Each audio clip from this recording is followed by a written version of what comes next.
दोस्तों, आप सभी को मेरा नमस्कार। मेरा नाम है सत्येंद्र सिंह और आज हम पढ़ेंगे जेंडर के बारे में। बहुत ही इंपॉर्टेंट टॉपिक है।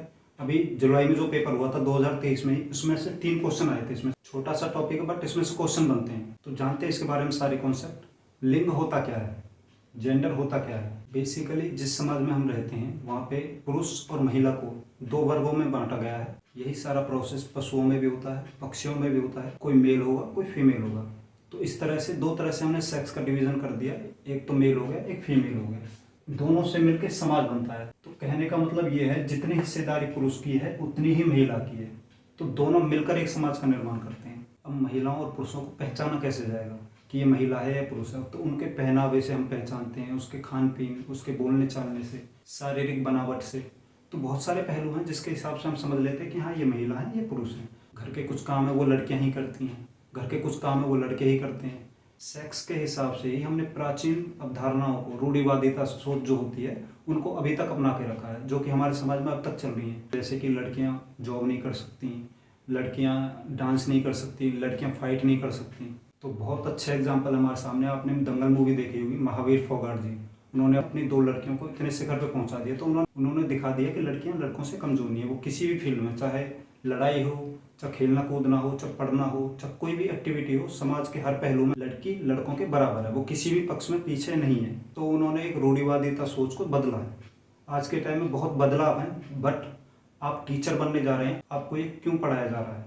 उसका सबसे बड़ा कारण ये है कि आप टीचर बनने जा रहे हैं। एक समाज की सोच बदलने में एक टीचर का बहुत इंपॉर्टेंट रोल होता है। आपके सामने जो बच्चे हैं वो भविष्य में जाके बड़े होंगे और एक समाज का निर्माण करेंगे। तो आप उनके अंदर जैसी सोच डालोगे वो वैसा ही सोचेंगे। तो आपको उनको बताना है कि लड़की लड़के सब बराबर हैं, कोई भेदभाव नहीं होना चाहिए कि लड़की ये काम करेगी, लड़का ये काम करे। किसी पे कोई भी प्रतिबंध नहीं है, कोई कुछ भी कर सकता है। तो जानते हैं इसके बेसिक कॉन्सेप्ट। और ये क्वेश्चन जो अभी आए हैं जुलाई में 2023 में ही, ठीक है, तो इनको भी सॉल्व करेंगे। तो लिंग होता क्या है? महिला और पुरुष, ये 2 प्रकार के सेक्स जो हमें डिवाइड करते हैं, ये लिंग के आधार पे करते हैं, ठीक है।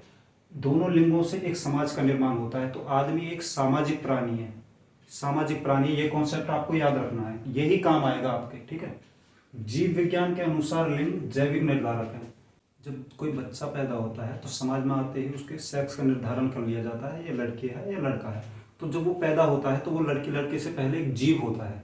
जीव विज्ञान के अनुसार वो पहले एक जीव है। जीव विज्ञान के अनुसार जो हमारा लिंग है वो जैविक निर्धारक है। सिर्फ ये बताता है कि ये लड़की है या लड़का है। ये किसके अनुसार? जीव विज्ञान के अनुसार। ये क्वेश्चन बन सकता है, इसको याद रखना। जीव विज्ञान के अनुसार जैविक निर्धारक है कि आदमी है, ये एक जीव है।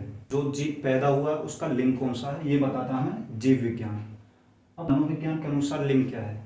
मनोविज्ञान कहता है जो लिंग है वो एक सामाजिक संरचना है, ठीक है। सामाजिक संरचना, ये क्वेश्चन बनता है, ये आपको याद रखना पड़ेगा। लिंग भेदभाव क्या है? ये लड़की है, ये काम ये नहीं करेगी, ये लड़का है, ये काम ये नहीं कर सकता। तो ये एक तरह का भेदभाव हो गया। ये चीज़ जिनस ये लड़की नहीं पहनेगी, लड़का यही पहनेगा।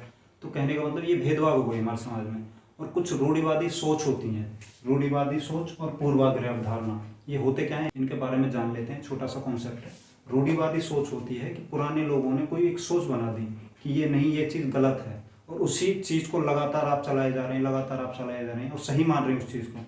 हाँ, लड़कियां ये काम नहीं करेंगी या लड़के वो काम नहीं करेंगे। तो ये एक रूढ़िवादी सोच हो गई, ठीक है। और पूर्वाग्रह क्या हुआ कि हमने पुराने अनुभव से ही कुछ एक कॉन्सेप्ट बना लिया कि नहीं ये चीज़ गलत है। तो दोनों में थोड़ा सा फर्क है, बस बेसिकली चीज़ एक ही है। तो आप टीचर बनने जा रहे हैं, आपकी क्लास में सब तरह के बच्चे होंगे, ठीक है। तो आपको उन्हें हैंडल करना है, आपको उन्हें समझाना है, सिखाना है कि सब बराबर हैं, कोई ऊंचा नीचा बड़ा छोटा नहीं है, सब बराबर है, ठीक है। लड़की लड़के सब समान है। लड़कियों को प्रेफरेंस नहीं देनी या लड़कियों को प्रेफरेंस नहीं देनी कि हाँ इस काम में लड़कियों को बढ़ाई कर दिया आपने, लड़कियों की तारीफ करे जा रहे हो, क्लास में लड़कों को नहीं पूछते। ऐसा भी होता है कि लड़कों को पूछते हैं, लड़कियों को नहीं पूछते। तो ये चीज़ नहीं होनी चाहिए, सबको समान रखना चाहिए, सबको समान अवसर प्रदान करने चाहिए। तो एक अच्छे समाज के निर्माण में एक टीचर का बहुत महत्वपूर्ण रोल होता है। तो आपकी ये जिम्मेदारी है कि आप अपने सामने, कम से कम अपने सामने ये रूढ़िवादी सोच न लाएं और बच्चों को समय के हिसाब से आगे बढ़ने में मदद करें। तो अब जानते हैं क्या क्वेश्चन इसमें से आए थे 2023 में से। आप देखते ही उत्तर लगाओगे। कक्षा में परिचर्चा के दौरान एक शिक्षक प्राय लड़कियों की तुलना में लड़कों पर अधिक ध्यान देते हैं। इसमें एग्जामिनर लड़कियों के बारे में भी बोल सकता है कि लड़कियों पर अधिक ध्यान दे सकता है। तो दोनों का कॉन्सेप्ट सेम है। मतलब किसी एक लिंग पर विशेष ध्यान अगर टीचर दे रहा है तो यह किसका उदाहरण है? जेंडर पहचान का, जेंडर संबंधता का, जेंडर समरूपता का और जेंडर पक्षपात का। तो आप जानेंगे कि जेंडर पहचान क्या होती है, जिससे महिला या पुरुष का जेंडर पहचाना जा सके, वो होता है हमारा जेंडर पहचान। जेंडर संबंधता कि उनके बीच में क्या संबंध है, किस तरह से लोग रह रहे हैं, समान है या नहीं रह रहे हैं। जेंडर समरूपता क्या होता है, देखो बच्चे होते हैं छोटे छोटे, अगर किसी लड़के को आपने फ्रॉक पहना दी तो वो बच्चे समझेंगे कि भाई वो लड़की बन गया, जबकि ऐसा होता नहीं है। रियलिटी ये है कि वो जब भी लड़का ही रहता है तो उनके अंदर एक स्थिरता नहीं रहती, लैंगिक स्थिरता, उसे बोलते हैं जेंडर समरूपता। अब होता क्या है, इसको एक बार समझ लीजिए, कोई भी बच्चा जो पैदा हुआ है उसका जो लिंग बचपन में रहेगा वही बड़ा होने तक भी रहेगा, ठीक है। जेंडर पक्षपात ये क्या होता है, ये एक भेदभाव वाली बात हो गई कि लड़कियों और लड़कों में भेदभाव करना, ठीक है, वो गलत है। हर हॉस्पिटल में लिखा हुआ होता है prenatal sex determination can not be done by here. तो मतलब कहने का ये है कि जेंडर पक्षपात का विरोध गवर्नमेंट भी कर रही है और ये होना भी नहीं चाहिए, ठीक है। तो आप टीचर बनने जा रहे हो, आप ही बच्चों में ये चीज़ डालेंगे कि हमें कैसे रहना, कैसे समाज का निर्माण हमें करना। अगर कक्षा में अगर ये बात हो रही है कि लड़कों पर अधिक ध्यान दिया जा रहा है तो इससे बेसिक सा एक कॉन्सेप्ट क्लियर हो रहा है हमारा, ना तो ये उससे जेंडर की पहचान हो रही है कि ये लड़के लड़के हैं, ये लड़की है, ना उनके बीच समानता के बारे में हमें पता चल रहा है कि उनके बीच में क्या संबंध है, ना हमें उनके समरूपता के बारे में पता चल रहा है कि वो लड़की है या लड़का। इससे हमें जेंडर पक्षपात के बारे में पता चल रहा है कि टीचर एक पक्षपात कर रहा है जेंडर के हिसाब से, कि सिर्फ लड़कों पे ही ध्यान ज़्यादा दिया जा रहा है। तो ये आप याद रखेंगे, एक पक्षपात हो गया।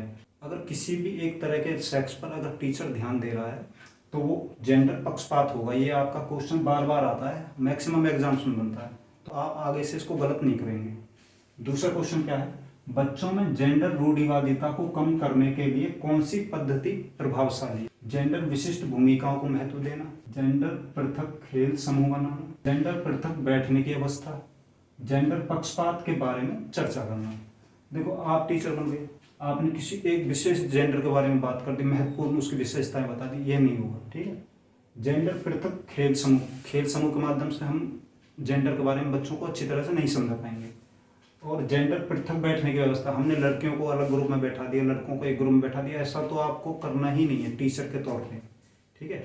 आपके सामने यहाँ दिव्यांग बच्चे भी आएंगे, सब तरह के बच्चे आएंगे, तो आपको एक ही क्लासरूम में उनको रखना है और एक ही तरीके से सबको ट्रीट करना है। तो आप टीचर हो, आपसे बार बार मैंने एक बात रिपीट की है कि जेंडर पक्षपात के बारे में चर्चा करेंगे आप, ठीक है।